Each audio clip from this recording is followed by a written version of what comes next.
సాధనలో నిమగ్నమై జపతపాదులలో తరిస్తున్న సాధు పొంగవుల జోలికి వెళితే ఎంతటి ప్రమాదం సంభవిస్తుందో పరీక్షిత్ మహారాజుకు అర్థమైంది. బంగారు కిరీటంలో కలిపురుషుడు ప్రవేశించి తనను ఎంతటి పాపకార్యానికి ఒడిగట్టించాడో ఆనక ఆత్మశోధనతో అవగతం చేసుకున్నాడు. మహర్షుల మనస్తాపమే మహాశాపం. ఎంతో విఘ్నత వివేకం కలిగిన పరీక్షిత్తు కూడా కలి ప్రభావానికి లోనై క్షణం పాటు ఉద్రిక్తుడై చేయకూడని పనిచేసి మరణాన్ని కొని తెచ్చుకున్నాడు. మహాత్ముల విషయంలో అనుచితంగా ప్రవర్తిస్తూ వారి మాటలను ధిక్కరిస్తూ నేటికి ఇలా ఘోరమైన ఫలితాలను అనుభవిస్తున్న వారిని ఎందరినో చూస్తూ ఉన్నాం. ఉదాహరణకు ఒకసారి అరుణాచలం మీద ఓ వేటగాడు అక్కడే నాట్యం ఆడుతున్న నెమలిని చంపబోయాడు. అటువైపు నుంచే నడుచుకుంటూ వెళుతున్న భగవాన్ రమణ మహర్షి ఆ వేటగాడితో నెమలిని చంపకు, వదిలేయి నాయనా అన్నారు. వెంటనే ఆ వేటగాడు, వెళ్ళవయ్యా వెళ్ళు, పెద్ద చెప్పొచ్చావు, నువ్వెవరు నన్ను వద్దని చెప్పడానికి అని వారి మాటలను లెక్క చేయక నెమలిని వేటాడాడు. మర్నాడు ఆ వేటగాడికి ప్రమాదం సంభవించి యాదృచ్ఛికంగా నెమలిని చంపిన చేతినే తీసివేయాల్సి వచ్చింది. ఈ విషయం తెలియగానే భగవాన్ రమణులు, పాపం అతనంటే జాలి వేస్తోంది, కానీ చేసేదేముంది, ఇలాంటి అనుభవాలు ఎదురైతే కానీ మనుషులకు గుణపాఠం కాదు అన్నారు. చాలామంది సాధారణ ప్రజలకు కూడా సాధువులంటే చులకన భావం. నిత్య జీవితంలో ఎమడలేక తప్పించుకుంటున్న పలాయనవాదులంటూ సాధువులను చిన్నచూపు చూస్తూ ఉంటారు. ఆ తేలిక భావనతో వారిని తోలనాడుతూ ఉంటారు. మహర్షులైన వారిని బాధిస్తే వారు మారు మాట్లాడకపోయినా వారి మనస్తాపమే మనకు మహాప్రమాదంగా పరిణమిస్తుంది. శృంగి చెప్పిన సాధు లక్షణాలు. సమాజానికి ఆదర్శంగా నిలిచే సాధు పుంగవుల ధర్మాలను కూడా శృంగి పరోక్షంగా వివరిస్తూ తన తండ్రి సమీక మహర్షి లక్షణాలను ప్రస్తావిస్తూ కంద మూలములు కూడుగా తినుచు సమాధి నిష్ఠుడై వీడడు లోని చూడ్కులను విష్ణుని దక్క పరప్రపంచముల చూడడు ముద్గరుండు. నాకు తండ్రి గురువు అయిన సమీకుడు కంద మూలాలు తింటూ అచంచల మనస్కుడై అంతర్దృష్టిని వీడకుండా ఇష్టదైవాన్ని తప్ప ఇతర ప్రపంచాన్ని చూడకుండా తపోనిష్టలోనే ఉంటాడని గుర్తు చేశాడు. స్వర్ణ దానాలు యాచించడం, ఆశీస్సుల పేరుతో మోసాలు చేసి ధనాన్ని ఆశించడం, వస్తు వాహనాది సుఖాల కోసం భక్తులను శిష్యులను వేధించడం సర్వసంగ పరిత్యాగుల లక్షణాలు కావని శృంగి స్పష్టం చేశాడు. నేటికి పరిత్యాగానికి పరమ సార్థకతను కల్పిస్తున్న మహానుభావులు ఉన్నారు. అలాంటి భాగవతోత్తములను భక్తులు భగవంతుడి ప్రతినిధులుగా ఆదరిస్తూనే ఉన్నారు, ఆరాధిస్తూనే ఉంటారు. అందుకే సర్వత్రా భగవంతుడే విరాజిల్లుతున్నాడు. ఉదాహరణకు సాధువులలో అయినా అభివ్యక్తీకరణ అధికంగా ఉంటుందనే అనేవారు భగవాన్ శ్రీరామకృష్ణ పరమహంస గారు. సత్పురుషులను సాధువులను అవమానించడం ఏమాత్రం తగదు. ప్రత్యక్షంగానైనా పరోక్షంగానైనా దుర్భాషలాడరాదు. మహాత్ములకు మహర్షులకు అస్త్రశస్త్రాలు అవసరం లేదు. వారి శక్తి వారి వాక్కులోనే ఉంటుంది. శమీకుడి సంతాపం. తనను అవమానించినందుకు పరీక్షిత్తును శృంగి శపించాడని తెలిసి శమీక మహర్షి ఎంతో బాధపడ్డాడు. అతిథిని సత్కరించడం మానేసి శపించడం భావ్యమేనా అంటూ శమీకుడు, చెలగరు కలగరు సాధులు మిళితములై పరుల వలన మేలుం కీడున్ నెలకొనినైన ఆత్మగుణలయవు సుఖ దుఃఖ చయములుగ్రములగుచున్. పరీక్షిత్తు సదాచార సంపన్నుడు, పరమ భాగవతోత్తముడు. నీవు శపించావని తెలిసిన శక్తి సామర్థ్యాలుండి కూడా నీపై ప్రతీకారం తీర్చుకోడు. సజ్జనులు ఇతరులు చేసిన ఉపకారానికి పొంగిపోరు, అపకారానికి కుంగిపోరు. మహాత్ముల ఆత్మలను సుఖదుఖాలు ఆవహించవంటూ పరీక్షిత్ మహారాజు గొప్పతనం ఏమిటో కుమారుడికి గుర్తు చేశాడు. సమీకుడు తనకు జరిగిన అవమానాన్ని కించిత్తు కూడా మనసులో పెట్టుకోకుండా, ఓ భగవంతుడా, నా పిల్లవాడు బుద్ధి చాపల్యం వల్ల భూపాలుడికి శాపం పెట్టి పాపం మూట కట్టుకున్నాడు, ఈ దోషాన్ని మన్నించు అని వేడుకున్నాడు. ఆ తర్వాత సమీకుడు ఒక శిష్యుని పిలిచి శాప వృత్తాంతమంతా మహారాజుకి చెప్పి రమ్మని పంపించాడు. దైవయోగం దాటకరాదు. మహర్షి మెడపై మృత సర్పాన్ని వేసి అవమానించిన పాపానికి ఆ సమీకుడు కుమారుడు శృంగి తనను శపించాడని పరీక్షిత్ మహారాజుకు తెలిసింది. 7 రోజుల్లో తక్షకుడనే కాలసర్పపు విషజ్వాలలకు తాను బలి కాబోతున్నానని అర్థమైంది. మరోవైపు శాప వృత్తాంతమంతా తెలుసుకున్న తక్షకుడు కాటు వేసేందుకు సమయం కోసం ఎదురు చూస్తున్నాడు. గర్వాంతుడై అహంకార మమకారాలతో మునిగి తేలుతున్న తనకు భగవంతుడు ఈ రూపంలో హెచ్చరికలు జారీ చేశాడని పరీక్షిత్తు భావించుకుంటూ హస్తినాపురంలో తన ఆంతరంగిక మందిరానికి చేరుకున్నాడు.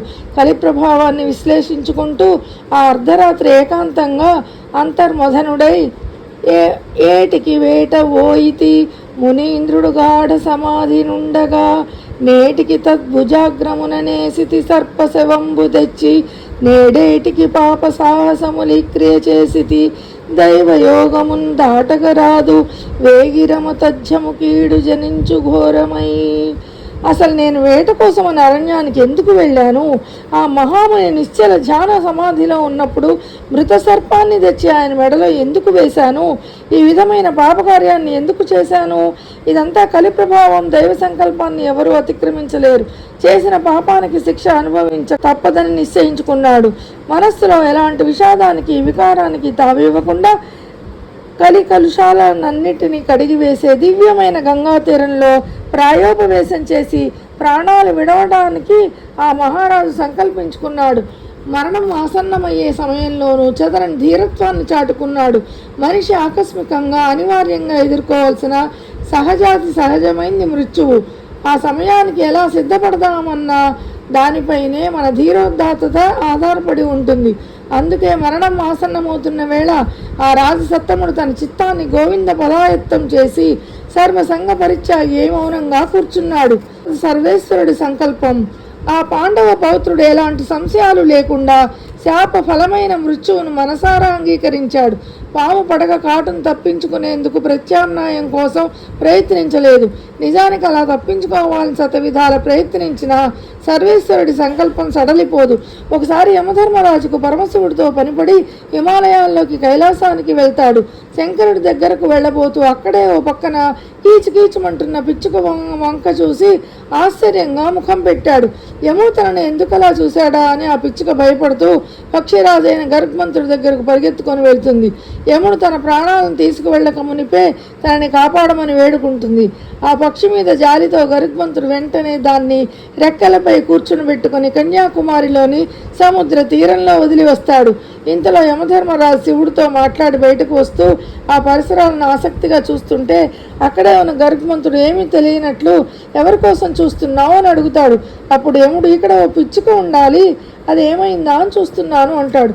దాని ప్రాణం పట్టుకెళ్ళడం నీ వల్ల కాదు, నేను దాన్ని తీసుకెళ్ళి ఓ చోటు దాచాను అన్నాడు గరుత్మంతుడు.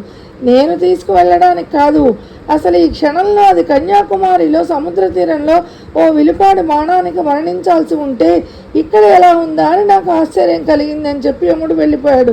ధర్మస్వరూపుడైన యమధర్మరాజును ధిక్కరించాలని చూస్తే ఎవరి పరిస్థితి అయినా ఆ పిచ్చుకలాగే పరిణమిస్తుంది. అందుకే ఆ కురువంశ తిలకుడు ఆఖరి గడియల్ని అమిత స్థైర్యంతో ఆహ్వానించాడు. నే శంకింపను. హరిచరణ సంస్మరణానంద హృదయారవిందుడైన పరీక్షిత్తు ప్రాయోపవేశం చేస్తున్నాడన్న సంగతి విని బ్రహ్మర్షులు, దేవర్షులు, రాజర్షులు గంగానదీ తీరానికి విచ్చేశారు. అప్పుడు ఆ మహారాజు ఆనంద భాష్పాలతో ఆ మునిపుంగవుల పాదాలను అర్చించాడు. తాను చేసిన తప్పిదాన్ని తత్ఫలితాన్ని శిరసావహిస్తానని వినమ్రంగా విన్నవించుకుంటూ ఉరగాధీసు విషానలంబునకు మేనొప్పింతు శంకింపనీశ్వర సంకల్పము నేడు మానదు భవిష్యత్ జన్మ జన్మంబులన్ హరిచింతారతియున్ హరిప్రణుతి భాషాకర్ణనాసక్తియున్ హరిపాదాంబుజ సేవయుం కలుగ వీరర్థింప ప్రసాదింపరే. తక్షకుని భయంకర విషాగ్ని జ్వాలలకు సంకోచం లేకుండా నా శరీరాన్ని సమర్పిస్తాను. సందేహం లేదు, ఈశ్వర సంకల్పం అనివార్యం. అయితే రాబోయే ప్రతి జన్మలో కూడా శ్రీకృష్ణ చింత యందు అనురక్తి, శ్రీకృష్ణ కథాశ్రవణమునందు ఆసక్తి, శ్రీకృష్ణ చరణ కమలాల యందు భక్తి కలిగి ఉండేటట్లుగా మీరు అనుగ్రహించాలని వేడుకున్నాడు. అంతిమ క్షణాల్లో మనందరి మన ప్రవృత్తి ఎలా ఉండాలో మార్గ నిర్దేశకత్వం చేసే రీతిలో పరీక్షిత్తు మాట్లాడాడు. అకాల మరణమైన దాన్ని అర్థవంతమైన మరణంగా మలుచుకునేందుకు ఆగామి జన్మల్లో భగవంతుడి పాదరేణువై పునీతుడయ్యేందుకు మహాత్ములను ప్రార్థిస్తున్నాడు. మృత్యువును తప్పించుకోలేకపోవచ్చు, కానీ సార్థకమైన మరో మంచి జన్మ కోసం పరీక్షిత్తుల పరమాత్ముడిని ప్రార్థించుకోవచ్చు. ప్రాణం మన చేతిలో లేకపోవచ్చు, కానీ ప్రార్థన చేసే పెదాలు మాత్రం మనమేనని మర్చిపోవద్దు. భగవాన్ శ్రీరామకృష్ణ పరమహంసకు అధర్లాల్ సేన్ అనే గృహస్థ భక్తుడు ఉండేవాడు. అతనిది అల్పాయుష్షు అని శ్రీరామకృష్ణులకు ముందే తెలుసు. అందుకే గురుదేవులు సందర్భం వచ్చినప్పుడల్లా ఆ కఠిన సత్యాన్ని అతనికి నర్మగర్భంగా గుర్తు చేస్తూ, ఇదిగో అధర్, భగవంతుడు ఒక్కడే సత్యం, తక్కినవన్నీ మిథ్యే. మనస్ఫూర్తిగా ఆయనను ఆరాధించడమే కావలసింది. ఎవరి ప్రాణాలు ఎప్పుడు పోతాయో ఎవరికి తెలుసు. ఏ సాధనలు చేయాలన్నా సత్వరమే చేయాలి అంటూ ఉండేవారు. ఆ మాటలు వినగానే అధర్ ఆ తర్వాత ఒక్కరోజు కూడా విడవకుండా 6 నెలల పాటు నిరంతరాయంగా రామకృష్ణులను దర్శించుకుంటూ ఆధ్యాత్మిక సాధనలు చేసుకుంటూ గడిపాడు. శ్రీరామకృష్ణులు అధర్ సేన్ను గుర్రపు స్వారీ చేయొద్దని హెచ్చరిస్తూ ఉండేవారు. కానీ దాన్ని అధర్ అంతగా పట్టించుకోలేదు. ఆయనకు 30 ఏళ్ల వయసులో ఒకసారి కార్యాలయం పని మీద గుర్రం మీద వెళుతూ కింద పడి ఎడమ చేయి మణికట్టు విరిగింది. వెంటనే ధనుర్వాతం కమ్మి గొంతు పడిపోయింది. ఆ తర్వాత కొన్ని రోజులకు కన్ను మూశారు. కానీ శ్రీరామకృష్ణుల కృపతో ఆయనకు గుర్రంపై నుండి కింద పడే ముందు దైవ దర్శనం కలిగింది. జీవుల జనన మరణాలన్నీ జగన్నాథుడైన ఆ భగవంతుడి అధీనంలో ఉంటాయి. ఎక్కడ ఊపిరి పోసుకోవాలో, ఎప్పుడు ఊపిరి ఆపేయాలో ఆయనే నిర్ణయిస్తాడు. ఆ దైవ నిర్ణయాన్ని ధిక్కరించడం ఎవరి తరమూ కాదు. పరీక్షిత్తు ప్రార్థన. ధర్మబద్ధంగా పరిపాలించిన పరీక్షిత్తు తన తనయుడైన జనమేజయుడికి రాజ్యాన్ని అప్పగించి గంగా తరంగిణి దక్షిణ తీరాన ఆసీనుడయ్యాడు.